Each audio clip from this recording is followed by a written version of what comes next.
El problema de la reforma litúrgica. La misa del Vaticano II y de Pablo VI.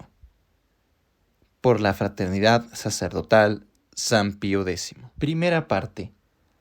La reforma de 1969. Una ruptura litúrgica. Argumento. El 3 de abril de 1969, día Jueves Santo, el Papa Pablo VI firmaba la Constitución Apostólica Missale Romanum, proponiendo un misal renovado para la Iglesia Latina.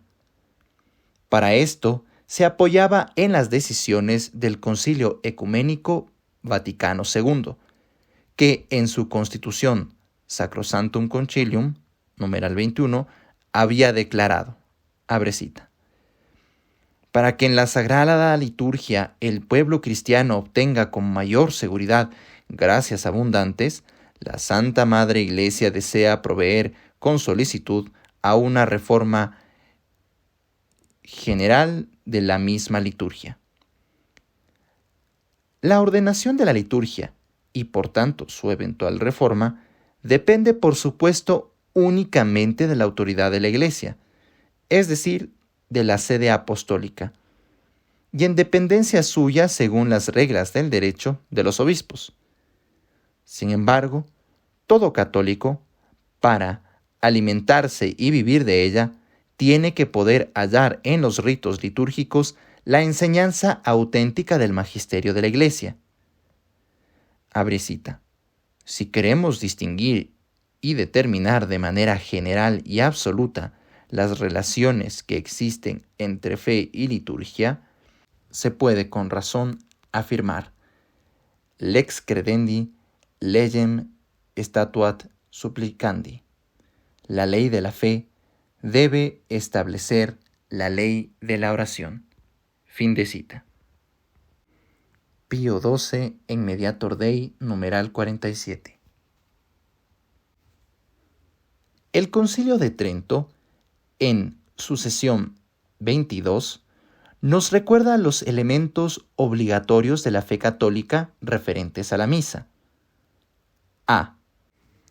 Al instituir la Eucaristía, Cristo nos legó un sacrificio verdadero. Abre cita. Como no había de extinguirse su sacerdocio por la muerte, en la última cena, la noche que era entregado, quiso dejar a su esposa amada, la Iglesia, un sacrificio visible, como exige la naturaleza de los hombres. Detzinger, 1740. B. Este sacrificio consiste en que Cristo, por una inmolación incruenta, hace lo que ya hizo en la cruz, ofreciéndose a sí mismo al Padre Eterno como la hostia agradabilísima. Este sacrificio es el mismo que el de la cruz, porque el sacerdote y la víctima son idénticos. Abre cita. Una sola y misma es, en efecto, la víctima, y el que ahora se ofrece por el ministerio de los sacerdotes es el mismo que entonces se ofreció a sí mismo en la cruz, siendo solo distinta la manera de ofrecerse. Detzinger, 1743. C. Como el sacrificio de la cruz fue ofrecido para la remisión de los pecados, Hebreos 9:28, el santo sacrificio de la misa tiene una finalidad satisfactoria. Abre cita. Y porque en este divino sacrificio, que en la misa se realiza, se contiene e incruentamente se inmola aquel mismo Cristo que una sola vez se ofreció él mismo cruentamente en el altar de la cruz. Enseña el Santo Concilio que este sacrificio es verdaderamente propiciatorio. Fin de cita. Detzinger, 1743. Y el concilio precisa, abre cita, los frutos de esta oblación suya, de la cruenta decimos, ubérrimamente se perciben por medio de esta incruenta. Fin de cita. Detzinger, 1743. Estos elementos doctrinales relativos a la misa son indispensables para la fe y tenemos que poder encontrarlos en el análisis de sus ritos. El análisis del nuevo misal tiene que apoyarse en el estudio correlativo del Novus Ordo Missae y de la Institutio Generalis Missalis Romani, que sirve de prefacio al misal de 1969.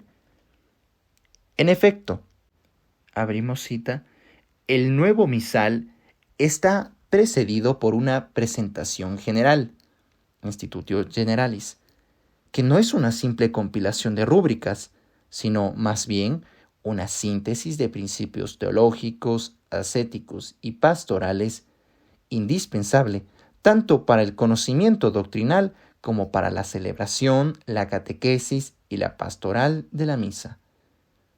Fin de cita.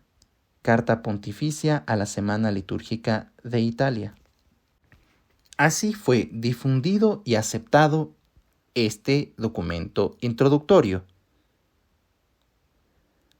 Las precisiones hechas en 1970 no modificaron sustancialmente ese texto, puesto que, abre cita, cuando los miembros y los expertos del concilium examinaron la presentación antes y después de la publicación, no encontraron ningún error doctrinal ni ningún motivo para realizar modificaciones. Fin de cita. Sin embargo, señalaremos esas precisiones cada vez que sea necesario. El análisis del Novus Ordo Missae y de la Institutio Generalis Missalis Romani nos obligará a comprobar que la estructura del rito ya no se funda en el sacrificio, sino en el banquete conmemorativo, capítulo 1. Descubriremos igualmente que el rito ha puesto en primer plano la presencia de Cristo en su palabra y en su pueblo, relegando a un segundo plano la presencia de Cristo como sacerdote y como víctima, capítulo 2. Por una consecuencia inevitable, la dimensión eucarística se pondrá por delante de la finalidad satisfactoria, capítulo 3. La conclusión de esta triple verificación se impondrá entonces. Para designar las diferencias entre el misal tradicional y el nuevo, el término ruptura litúrgica es más apropiado que el de reforma litúrgica. Estas orientaciones totalmente nuevas tienen causas profundas y la segunda parte de este trabajo las pondrá en evidencia. Nota. Para facilitar la redacción, llamaremos nuevo misal al misal editado en 1969, por oposición al misal tradicional, cuya última edición típica es de 1962.